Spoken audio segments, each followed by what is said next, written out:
Hi. Somebody asked a question over the weekend. They said they had a NuTone IM5000 system. This is the IM5000. They said every time the doorbell rings, they get this squawking sound on all the speakers, and then the doorbell rings.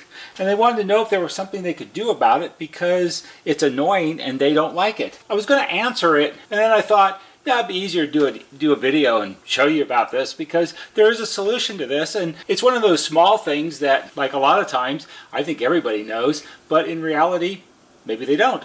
So let me show you what that's about. So let me show you our setup here. So we have a standard NuTone IM5000. The cover has been removed so you can see the circuit board.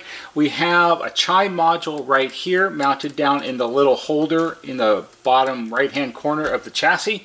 And this is an IA28, and this applies to either an IA28 or an IA29 because it doesn't have anything to do with the Chime module. It has to do with the IM5000 itself. And I have it just hooked up to one remote speaker because that's all we really need to demonstrate what's going on. So let's pretend that someone comes up, the pizza delivery guy comes up to the front door and he pushes the button, and I'm just going to short across the screws here with the screwdriver because it's easier, and listen to what happens.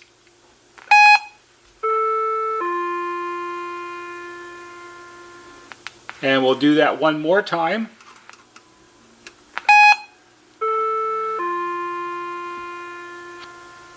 What you heard was, you heard the standard IM5000 intercom activation beep, and right after the beep tone, then the Chime module rings. And I'm pretty sure that the beep tone is what the person asking the question was referring to as the squawking noise. So let me show you how you can get rid of the squawking noise and just have a standard doorbell ring. In this close-up view, we're looking at the lower right-hand corner of the IM5000 circuit board, and here's our Chime module right above it.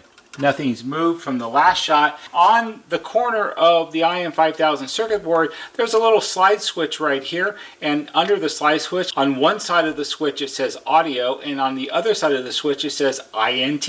INT stands for intercom. This allows you to adjust which side of the IM5000 system the IA28 Chime module its sounds is going to ring through on.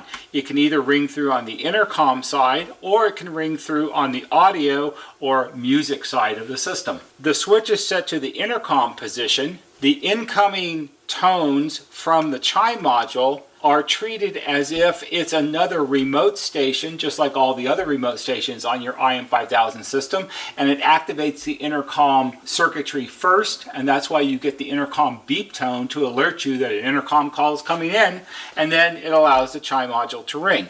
If you don't want the beep tone, if you just want the Chime module to ring, then the switch needs to be moved to the audio position. Now, before you move the switch, you have to turn the IM5000 off, otherwise it won't recognize the change. We're looking at the upper left-hand corner of the IM5000 circuit board. Here are our connections for our low voltage transformer. Here is our terminal strip where all of the wiring from the remote speakers is connected. And as all of you should know that I have an IM5000, it actually does have a black on-off rocker switch right here. And also there's a little red LED light right here, which is a little hard to see. So we'll turn the light off. Now you can see it. So when it's powered up, the LED is lit up just to show that it's turned on. And what we're going to do is we're going to switch it off. And when you switch an IM5000 off, you need to wait till the LED light goes out, because that shows that the power supply capacitors have discharged and the system is actually turned off. Here we are back in the lower right hand corner of the circuit board, and here's our switch. And we're going to move it from the intercom position to the audio position, and we'll just slide it down like that. And now I'm going to turn the IM5000 back on, and you can hear it go pop, pop, pop, which is what IM5000s do when they power up the speakers. And let's go ahead and ring our Chime module. Now listen carefully.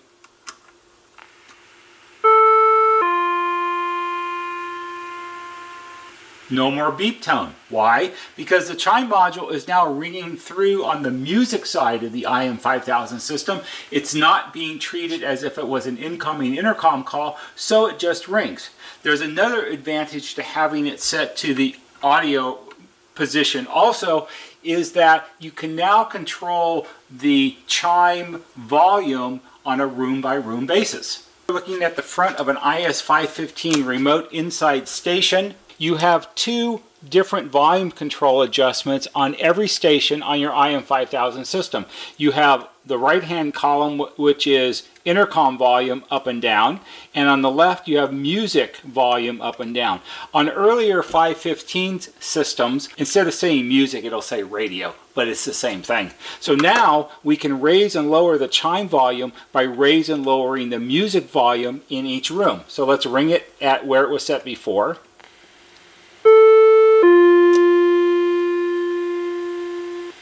And now we're going to raise it up by holding the up button. And now we're going to ring it again.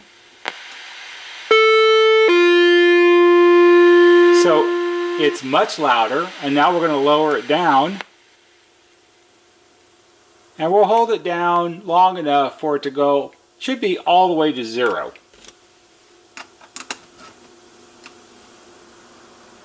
And see, you don't hear it at all. So now you're going, well, maybe it didn't ring. Well, it did, but let's push it up once. So we have a little bit of volume. Now watch carefully, pushing the button once, one push. Now try again. No sound.